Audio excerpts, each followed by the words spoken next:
Krishna Krishna, Hare Hare. Calcutta, 1896, the capital of India, the crown jewel of the British Empire, an elegant city of wide avenues and spacious parks. It is here that Aboy Charanaravinda Bhaktivedanta Swami is born. A pure devotee of Krishna from birth, Aboy Charan is raised in a well-to-do mercantile family.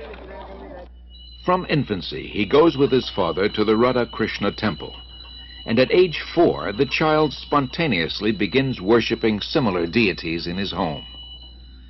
When Aboy Charan hears of Ratha Yatra, a traditional festival in honor of Lord Krishna, it further inspires his natural devotion. With his father's help, every year he holds his own small celebration, drawing the neighborhood children into the festivities. At age 8, Aboy Charan enters the nearby Mati Lal Seal School. After graduation, he attends Scottish Churches College, one of the most respected in Calcutta. At the time, Mahatma Gandhi is organizing his countrymen in a nationwide boycott of everything British. Gandhiism is surging through India, uniting her in a massive non-cooperation movement.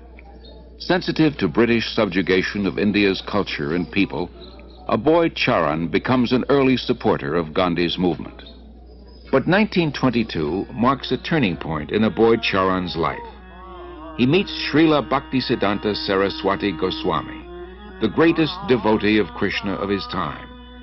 Srila Bhaktisiddhanta belongs to the disciplic succession of spiritual masters extending back to Lord Krishna himself.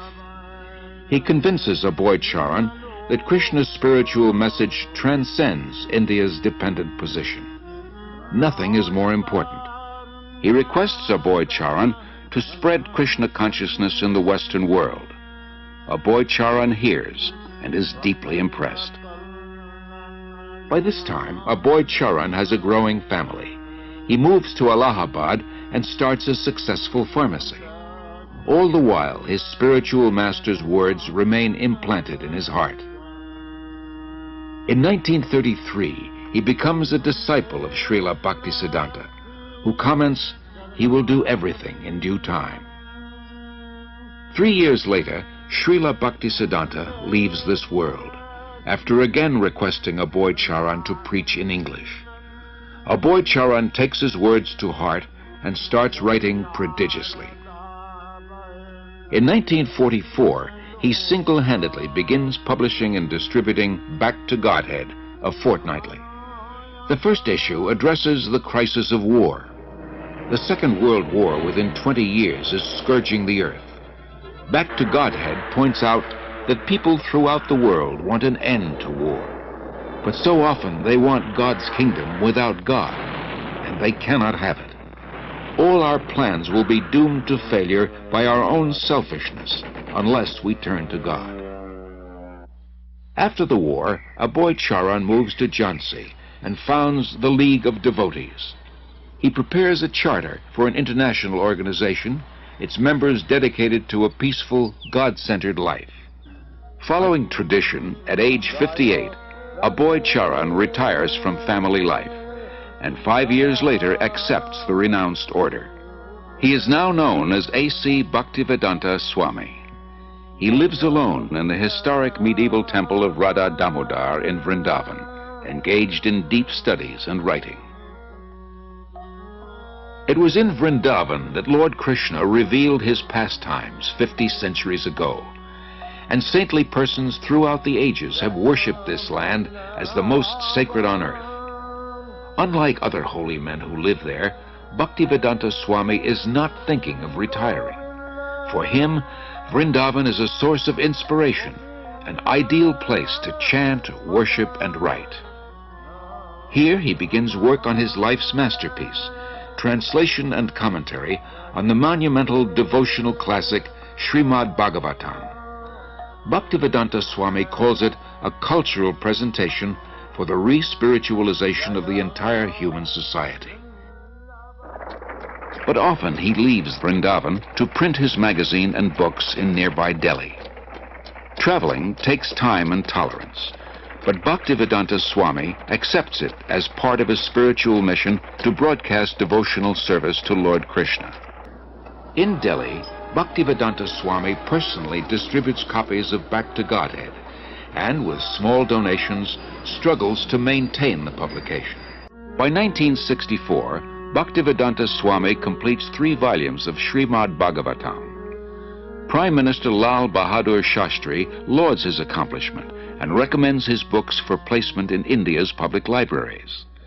Sumati Morarji, chairman of the Scindia Steamship Company, gives contributions for printing Bhaktivedanta Swami's books and arranges for his passage to America. Bhaktivedanta Swami, a lone mendicant, 70 years old, traveling halfway across the world. His only resources, the message he carries and his unflinching faith. The voyage on the Jaladuta proves a great trial. Bhaktivedanta Swami endures seasickness and then suffers severe chest pains. In 2 days he has 2 heart attacks. If another comes, he thinks he will surely not survive. But gradually he recovers. He writes, "I feel today better, but I am feeling separation from Vrindavan. I have no qualification, but I have taken up the risk just to carry out the order of my spiritual master." September 17th, 1965. The Jaladuta arrives in Boston Harbor.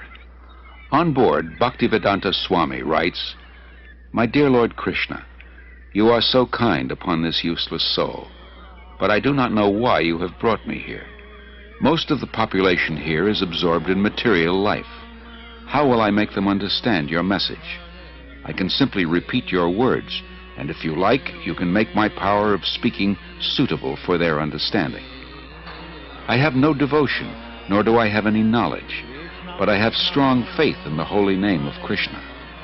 I have been designated as Bhaktivedanta, devotion with knowledge, and now, if you like, you can fulfill the real purport of Bhaktivedanta. Signed, the most unfortunate, insignificant beggar, A.C. Bhaktivedanta Swami." Bhaktivedanta Swami arrived in America during a decade of discontent. There's widespread dissatisfaction with America's war in Vietnam, and with what some consider her racist, exploitative dealings at home and abroad.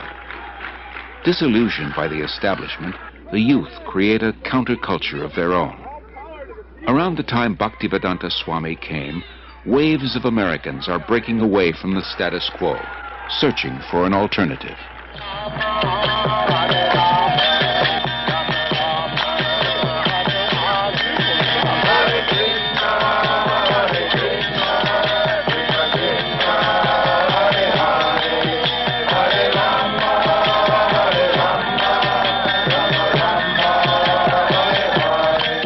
Krishna was all along preparing something, Bhaktivedanta Swami later wrote, and he brought you to me one by one, sincere boys and girls, to be trained in Krishna consciousness. Now I can see that it is a miracle. Otherwise, one old man with only a few books to sell for barely getting food, how could he survive, what to speak of introducing a God-conscious movement in a materialistic society? For Bhaktivedanta Swami, these are happy days. Singing and speaking with the vigor of a young man, he brings the Hare Krishna movement into the public eye, by chanting in the parks, by distributing Back to Godhead magazine, by holding free Sunday love feasts. Many are attracted. His hopes for the future expand without limit. The Hare Krishna movement has taken root.